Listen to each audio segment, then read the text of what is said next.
Galatians 6 verse 7 says, "Be not deceived, God is not mocked.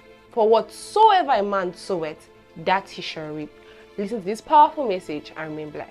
I sort of just want to state, maybe make a few submissions that I believe would hopefully be a meaningful contribution in our desire to make progress and to advance. I trust that God will help us in the name of Jesus Christ. Now, Revelation chapter 3 and verse 22. The Bible says, "He that hath an ear," it says, "let him hear what the Spirit saith to the churches." The Holy Spirit is always speaking, and according to Scripture, he speaks expressly. And I believe that at every major prophetic milestone that a man or a ministry, a vision covers, God comes in to bring commendations, he comes in to bring rebukes, he comes to bring in a new chapter to that person's life or that organization. In Revelation chapter 2, when you read from verse 1 to 11, you find out interestingly that Jesus, in speaking to the 7 churches, beginning, with the church in Ephesus, he commended them on a few things. We don't have the time to do a long read on that, but you may want to write for reference Revelation chapter 2 from verse 1 to 11. He began by commending them on the great things, their ability, their stamina to stand, and resist falsehood and so on and so forth. But then he lovingly brought a few observations that he suggested that they make amendments over, and that's the model I want to use very quickly. So I'm just going to do a long read, just as a letter if you want to call it, and I titled this to the church in Nigeria. Now the truth is that, like our father in the Lord, Papa Oyedepo, said, and then P. Daniels came and made a very strong prayer point on that. We have seen the hand of God over the Nigerian church. In truth, there is no generation without voices who have been raised by God to speak his purposes. We have spearheaded revivals and campaigns across the globe, right from this nation, and to God be the glory for all of this. These things are worthy of commendation. Nigeria has literally exported and is still in the business of exporting the gospel in its various dimensions, beginning from our domain all across Africa, spreading across Europe, down to the Middle East, and literally across the globe. Hallelujah. Now, but there are a few challenges, and I want to just point out quickly within the time that I have, so that I don't stretch us beyond the time allotted. A few years ago, the Lord led me to preach a message called the Purified Church. And in that message, I listed by the Spirit 7 deadly sins that the Lord would want to purify from the church.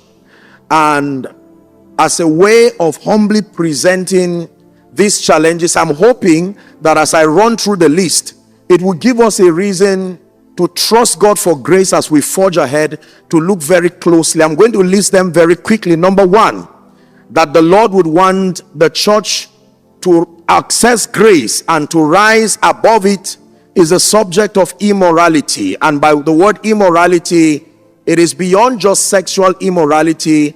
It attempts to capture every kind of moral perversion, from sexual immorality, pornography, masturbation, and every kind of antichrist practices as far as the moral uprightness of believers are concerned. There's no hiding the fact that these are challenges that have plagued the church globally, and our nation has not been spared of such. And we are praying that this, as an observation, that God will grant grace so that men and women will rise above the grip of sin on this wise. You believe that? Shout amen. Number 2, very quickly, the lust for money and material things. Now, there is a striking difference between prosperity and materialism. I will not go into that. The church that is victorious and must remain victorious must conquer the lust and the unguarded appetite for money and material things. especially using the standard of money and material things as the ultimate standard to portray spirituality. While prosperity and material increase is captured in the Bible as one of the benefits for the believers, we must not make it become the pivot and the measure of true spirituality. Number 3, witchcraft and extra biblical practices. It's a sad reality, but there is a growing need to examine our principles and practices, particularly on the pulpit, with reference to the ordinances that were presented to the church from Jesus, by Jesus, and practiced by the early apostles. The church has been plagued with all levels and all shades of extra biblical practices, and sometimes direct practices that from the lens of scripture qualify to be called witchcraft. Number 4, pride, vainglory, and self-centeredness. This is one area that has truly plagued the church, and unfortunately I make a very humble submission that this has become a cancer to my generation of preachers. The cancer of pride and vainglory and self-centeredness. Number 5, the sin of the tongue, I call it. Everything from lying, gossiping, backbiting, and the sowing of the seeds of discord. As simple as and as harmless as this may look, it has destroyed the body of Christ. It has brought dishonor and reproach to us as a people, and there is need to obtain grace from God, to trust God to rise above these limitations. Number 6, the sin of competition and unhealthy comparison. Competition and unhealthy comparison. This has even advanced to creating unhealthy cabals and sometimes cult-like structures. And I tell you the truth, there is no future for a people, there is no future for any territory that will want to live practicing. Now there's a place for loyalty and honor, but the moment it becomes occult-like, then it is destructive. Praise the name of the Lord.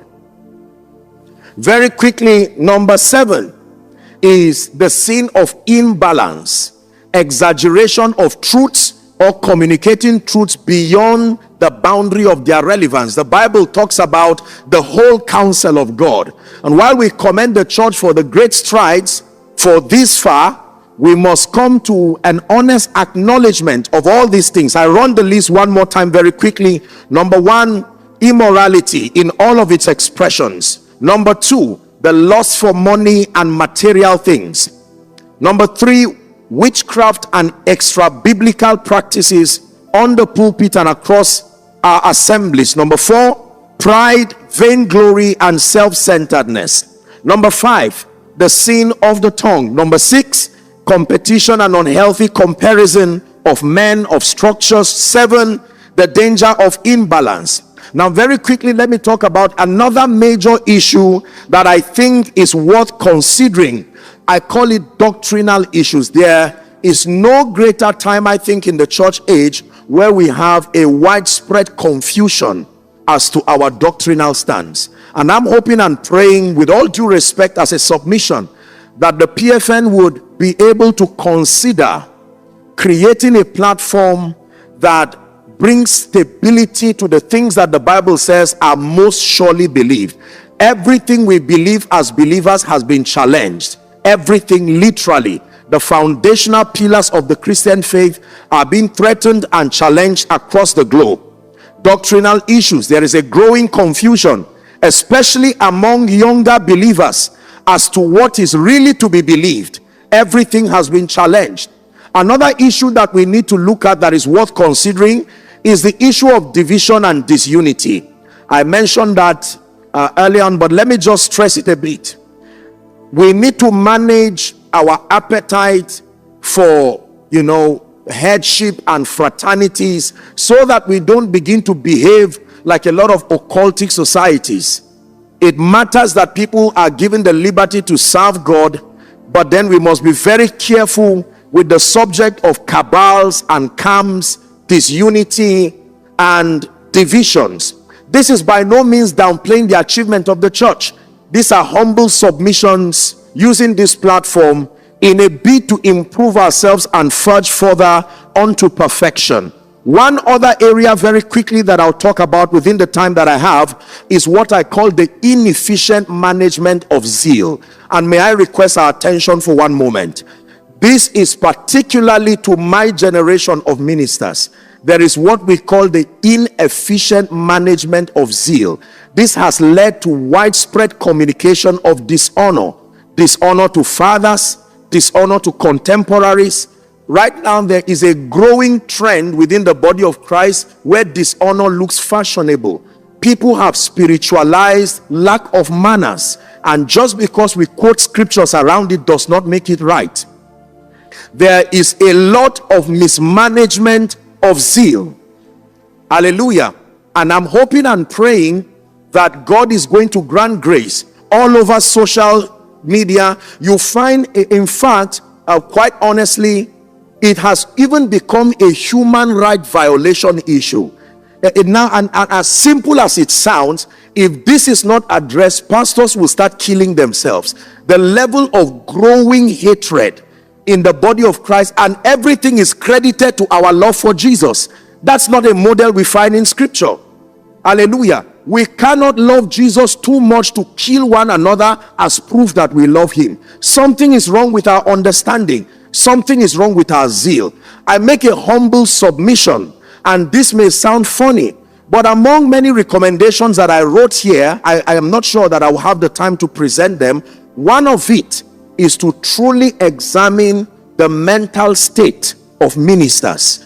It looks like a very subtle issue, but there is a need to examine the mental state of pastors. Many pastors have spiritualized trauma from childhood, and we come on the pulpit and turn it into sermons. These things is not just an issue of prayer and fasting. There might be need to bring in professionals and look carefully as to whether or not preachers are fit to serve upon the pulpit. I have 1 minute. My apologies that I do not do justice to the things that I want to say. But there needs to be, I'm still speaking about the inefficient management of zeal. One of the things we learn from scripture about authority is that authority must also have jurisdiction. You do not have the right to speak about everything, everywhere, anyhow, because of zeal. Again, it's an appeal, particularly to my generation of ministers.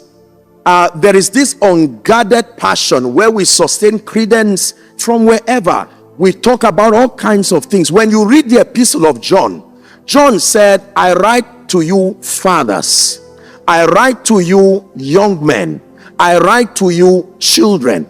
There are letters that are for fathers. Children should not read that letter. There are letters for young men, and there are letters for children. By the time children begin to read the letters for fathers, they become arrogant and they become discouraged. There are letters for fathers. There are letters for young men. There are matters within the body of Christ that children are too small to address. No matter the level of spirituality, it is arrogance. I write to you, fathers. There are issues that only fathers can speak about. There are issues for young men. There are issues for children. Now, because we do not understand the jurisdictional component of authority, everybody is doing everything, and we credit it to the Holy Spirit. There is a way the Holy Spirit leads. Let us not make a mockery of his wisdom and his leadership.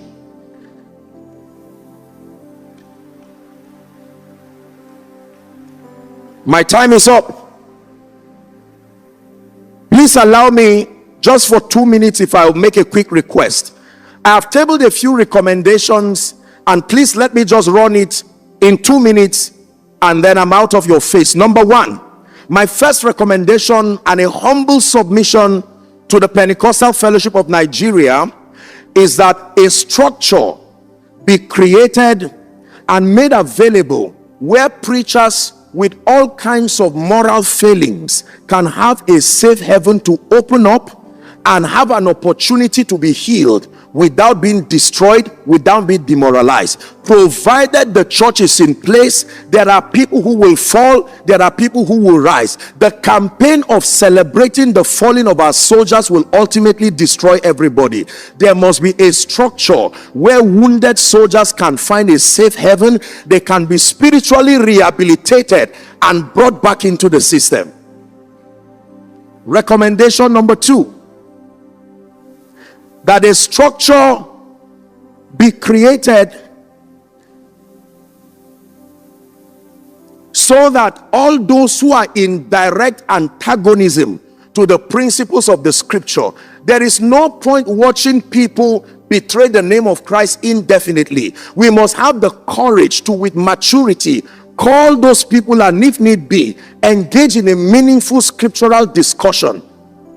Because for as long as we allow evil to thrive, because we are looking for peace, it will eventually destroy the body. Somebody must have the courage. There are people in widespread practice of, say with due respect, witchcraft and other extra biblical practices. The fathers and those who are instituted by the authority, they have the credence to lovingly call such people and say, would you want to re-examine this practice from the lens of scripture? We will be surprised how many people got into their confusion, not because they were evil. They were like the lady with the spirit of divination, and if they have a better chance, they can come out of some of those practices. Recommendation number 2. Number 3, quickly, I wrote here that the PFN, in conjunction with, say, CAN and every other major Christian body, should create a recommended material documenting the foundational doctrines of the Christian faith. What does the Nigerian Christian believe? It's important that this is spelled out, because the generation that is coming is in clear confusion right now. Everything you bring as a doctrine is a subject of debate. The fathers are transiting gradually. It's important that a spiritual council come together and define for Nigeria as a spiritual recommendation, what do we believe? The Bible calls them the things that are most surely believed. While we may not agree on everything, it's important to define the things that define a Christian. Finally,